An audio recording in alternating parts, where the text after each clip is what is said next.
সব কাম শেষ পাপসান। ফুলি আর মাস্টার রে বিয়া দিয়া ওই ট্রলারে কইরা গ্রাম থেকে ভাগাই দিছি। ওরা এখন আপনার নাগালের বাইরে। আপনি এখন খাড়ায়া আঙ্গুল চষেন, কিন্তু আমার নিশানা থেকে আসল অপরাধী বাঁচতে পারবো না।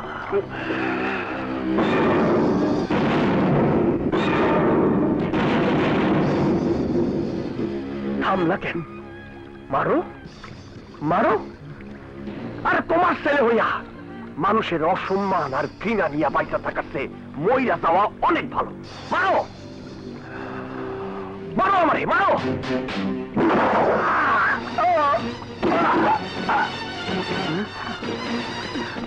আসেন দারোগা সাহেব, আসেন।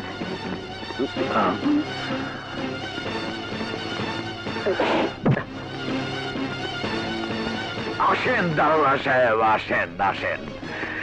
দেখেন, ভালো করে চায়া দেখেন আমার পোলা কি নিষ্ঠুর। রামারে গুলি করে মেরে হালিছে।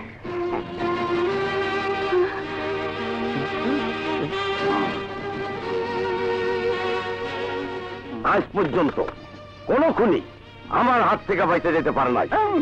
মিথ্যা কথা, প্রাণ খুন করে নাই। না, আমার ছেলে খুন করতে পারে না।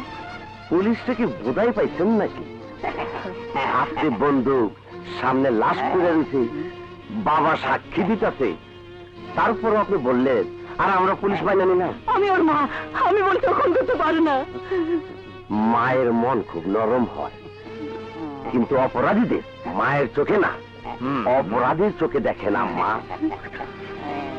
এই যে যেমন দেখছেন অপরাধীর বাবা নিজের সন্তান বলেও মিথ্যা বলে না, এই রকম বাবা হন।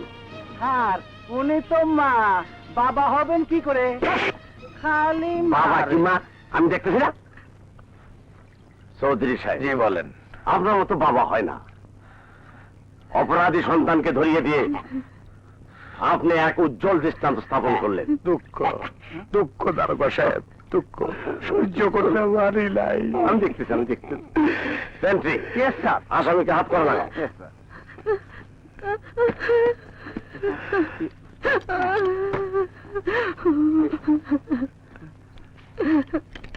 তাড়াতাড়ি করো।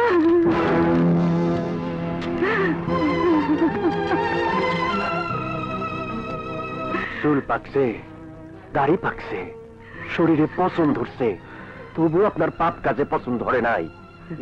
সারা জীবন মানুষের লগে যা করছেন, নিজের পোলার লগে তাই করলেন। কি গরম! তুমি আমার অনেক জ্বালাইছো। আমার বাড়ির চিকুন চাইলের ভাত খাইছো তো, এবার জেলে গিয়া মুডা চাইলের ভাত আর লাবড়া খাই আসো।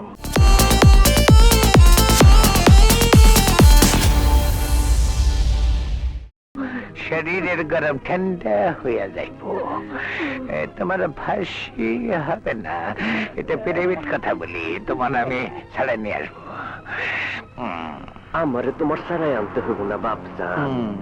সময় হইলে জেল থেকে আমি নিজেই চলে আসবো। তখন আমারে মোটা চাল চিকুন চালে কাজ হবে না। বেলায় বেলায় পোলাও কোরমা খাওয়াইয়া কান্দে বসাইয়া আমার অত্যাচার সহ্য করতে হবে।